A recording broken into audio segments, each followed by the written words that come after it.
Salut à tous, bienvenue pour le bloc 8, je pense, en direct de Murcia, en Espagne.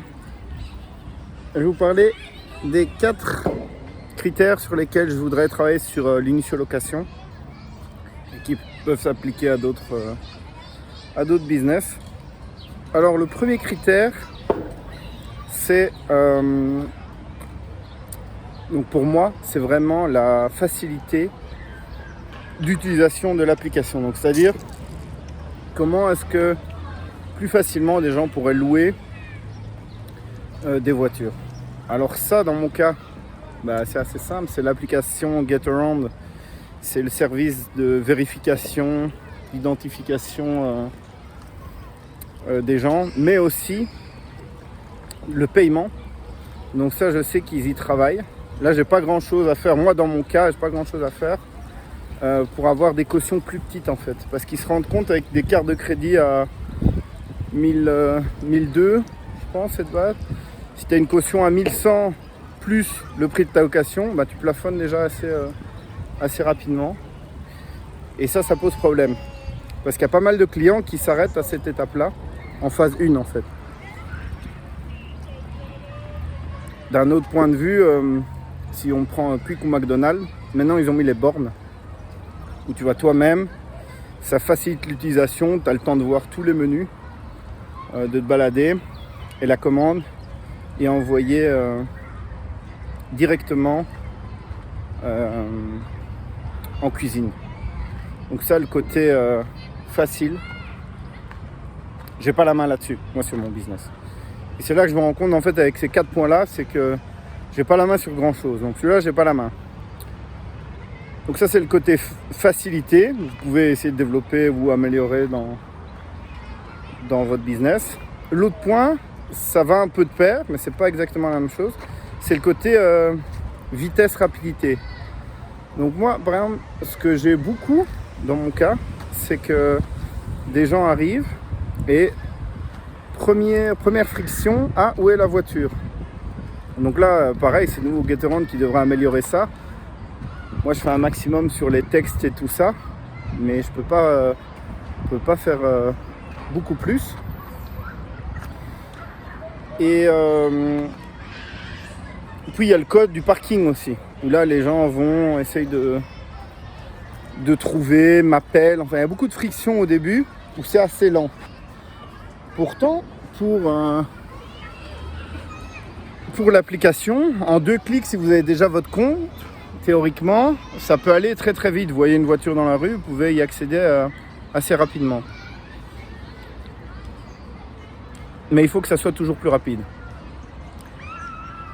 Pour faire un parallèle avec Quick, il y a déjà les hamburgers parfois qui sont déjà cuits. Et en fait, quand vous arrivez, je crois qu'ils doivent rester 10 minutes si je dis pas de bêtises. Et donc parfois vous commandez, vous allez directement, si vous prenez un Giant, et il est déjà servi. C'est ça aussi vers quoi on essaye de tendre. Bon, là en l'occurrence, j'ai pas non plus la main. Je mets le maximum d'instructions. Si le système de parking Bipark ne fonctionne pas bien ou mal, ou prend du temps, ça retombe sur moi. Et donc pour bien faire, moi il me faudrait que j'ai des parkings à moi, avec un système de porte automatique à moi, ou des badges à moi. Pour pallier à ça, ce que je me rends compte, c'est que les voitures qui sont devant chez moi, si vous avez un emplacement de parking, ça facilite beaucoup la prise du véhicule, le retour du véhicule. Là, j'ai jamais de soucis. Tandis qu'à Bruxelles, j'ai beaucoup de clients qui se plaignent de ça, qui râlent et à juste titre, ce que je peux comprendre. Mais moi, je peux rien faire, malheureusement. Alors donc, ça fait 2 points déjà où je peux rien faire. Donc c'est la vitesse d'accès au service et la facilité d'accès. Donc là où je suis au maximum. Le 3e point, c'est le prix. Donc je sais qu'il y en a pas mal qui disent qu'il ne faut pas faire de guerre de prix. Mais en fait, je me rends compte que les gens, avoir une 208, une Clio, une 2008, peu importe, ce qu'ils recherchent quand même toujours, et les grandes compagnies l'ont bien compris, c'est des prix bas. Tout le temps, c'est tout le temps trop cher en fait. Donc ça, je vais refaire un repositionnement sur ce prix-là Alors il y a des concurrents aussi qui sont prêts à accepter une rentabilité plus basse. Et je crois que c'est ça en fait le business model de Getaround qu'ils n'ont jamais avoué. C'est tirer tout le temps au maximum les prix vers le bas et que ça soit nous les propriétaires de véhicules qui en question cette problématique. Alors je comprends aussi qu'il y en a qui sont pas d'accord d'attendre en dessous un certain seuil de rentabilité. Mais il y en a d'autres qui ont ou beaucoup d'argent, ou qui s'en foutent, ou pas de crédit aussi, hein, parce que y a deux formules. Il y a des gens qui ont des traites à payer tous les mois, et il y en a d'autres qui ont envoyé du cash, et donc au final, ils n'ont pas vraiment de pression par rapport à ça. Et alors, on a le quatrième point que je devais vous parler, et j'ai complètement oublié. Ça va me revenir. Je vais vous faire une petite pause en attendant. Voilà un peu le parc gratuit.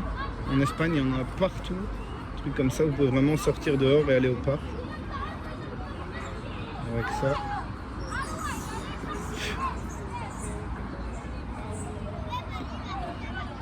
Et donc voilà pour ce 8e bloc. Vlog. Le 4e point ne me revient pas, donc ça sera pour une autre fois. Mais mettez-moi en commentaire ce que vous en pensez, si vous pouvez développer ça dans votre business ou pas. Et si vous cherchez une voiture de location, vous pouvez me contacter, bien évidemment. Si vous cherchez du logement en Espagne ou en Belgique, vous pouvez me contacter aussi. Là, j'ai un bien disponible à Ransart et à Gosselies. Et je vous dis à bientôt pour une autre vidéo. Ciao, ciao, à plus.